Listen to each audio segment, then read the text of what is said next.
আমরা এই মুহূর্তে রয়েছি প্রকৃতির ছোঁয়া ক্যাফেটেরিয়াতে। ক্যাফেটেরিয়াটা একদম সম্পূর্ণভাবে নতুন গড়ে উঠেছে, সেই জন্য কোনো বাইরে এখন পর্যন্ত নেম প্লেট দেওয়া হয়নি। এর যেটা একটা আপনার সিগনিফিক্যান্স রয়েছে, যেটা দেখলে বুঝতে পারবেন যে এই ক্যাফেটেরিয়াটা এখানটাতেই রয়েছে কিন্তু আই লাভ মৌখালি। তো এই বিষয়টা কিন্তু আজকাল আমরা জায়গায় জায়গায় দেখতে পারি, আর এখানটাতেও কিন্তু এই সুন্দর করে লাইট দিয়ে কিন্তু সেজে উঠেছে। আর এই যে সিটিং অ্যারেঞ্জমেন্টটা রয়েছে, সিটিং অ্যারেঞ্জমেন্টটার পাশাপাশি কিন্তু এখান থেকে আপনারা এখানটায় বসে কিন্তু যেরকম খাওয়া দাওয়া করতে পারবেন, খাওয়া দাওয়ার পাশাপাশি কিন্তু আপনারা খেতে খেতে কিন্তু প্রকৃতিটাকে খুব সুন্দরভাবে উপভোগ করতে পারবেন। সত্যি কিন্তু প্রকৃতির ছোঁয়া, এখানটায় এলে কিন্তু প্রকৃতির ছোঁয়া আপনারা নিঃসন্দেহে পাবেন। এবং দেখতেই পাচ্ছেন দূর দূর দূরান্তে কিন্তু দেখা যাচ্ছে ম্যানগ্রোভ অরণ্য, আর তো রয়েছেই মাছের ভেরি করা। এটাই তো হচ্ছে ক্যানিং অঞ্চলের সেই বৈশিষ্ট্য। আর এই সুন্দর প্রকৃতিকে উপভোগ করতে করতে কিন্তু আপনারা এখানে অনেক কিন্তু সুস্বাদু খাওয়া দাওয়া পেয়ে যাবেন।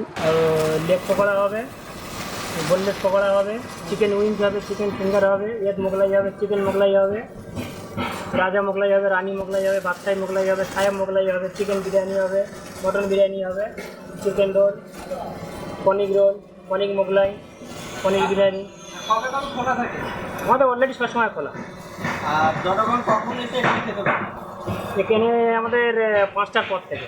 5টার পর থেকে কতক্ষণ অবধি? রাত 10টা অবধি। আর দিনের বেলা খোলা থাকে না? দিনের বেলা খোলা থাকে না, 5টার পর থেকে রাত 10টা অবধি। আর প্রতিদিনই খোলা? হ্যাঁ, প্রতিদিন। লোকজন মোগলাই, ললিপপ, বিরিয়ানি। অবশ্যই দাদারা আপনারা যারা আসবেন এখানে আসুন, খাবারটা নিঃসন্দেহে খুব ভালো খাবার হবে। সে একবার ট্রাই করে দেখে যাবেন কেমন হচ্ছে। আমার নাম সাকির গায়েন।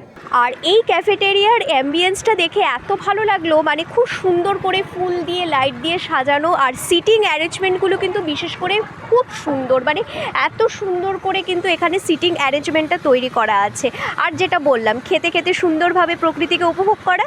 তো এই সুন্দরভাবে খেতে খেতে প্রকৃতিকে উপভোগ করতে চাইলে কিন্তু আপনাদেরকে অবশ্যই আসতে হবে এই মৌখালিতে প্রকৃতির ছোঁয়া ক্যাফেটেরিয়াতে।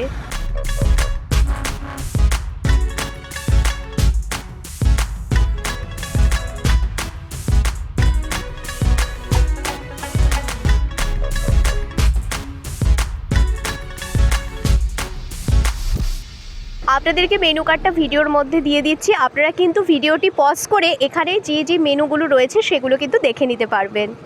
এখানটায় কিন্তু দেখুন সূর্য অস্ত যাচ্ছে, এবং সূর্য অস্ত যে যাচ্ছে সেটা দেখতে এত সুন্দর লাগছে, তাহলে বুঝতেই পারছেন যে এই প্রকৃতির ছোঁয়াতে এলে কীভাবে প্রকৃতিকে কিন্তু আপনারা স্পর্শ করতে পারছেন। এখানে খাওয়া দাওয়া করছেন আর খুব সুন্দরভাবে কিন্তু সানসেটটাকেও এনজয় করতে পারছেন। আমরা কিন্তু এখানে চা খাচ্ছি, তো চায়ের টেস্টটা কিন্তু সত্যি খুব ভালো। আর এখানে কিন্তু আরও অনেক খাবার দাবার রয়েছে, তো পকোড়া রয়েছে, রোল রয়েছে, তো সেই খাবার দাবারগুলো আমরা ট্রাই করিনি। আপনারা যদি আসেন তাহলে ট্রাই করবেন, এবং আমাদের কমেন্ট সেকশনে নিশ্চয়ই জানাবেন যে আপনাদের কেমন লেগেছে এখানকার খাবার দাবার।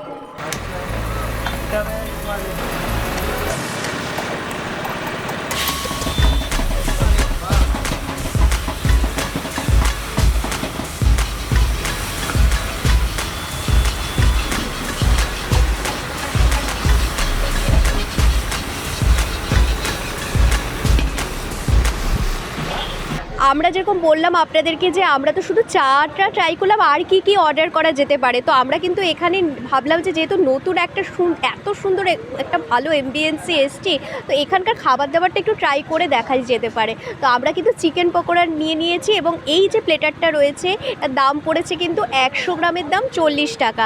এখানে কিন্তু দাম অনুযায়ী কোয়ান্টিটি যথেষ্ট ভালো দিয়েছে, এবং টেস্টের সঙ্গেও কোনো কথা হবে না, টেস্টও কিন্তু সত্যি খুব ভালো।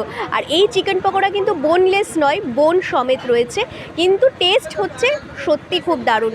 যাকে বলে ঝাল নুন সব কিছু হচ্ছে একদম ব্যালেন্সড এবং খুব পারফেক্ট। আর চিকেন পকোড়ার যে কোটিংটা আমরা সাধারণত কলকাতায় খেয়ে থাকি, অনেক বেশি ভারী কোটিং দেওয়া থাকে, এখানে কিন্তু সেরকমটা নয়।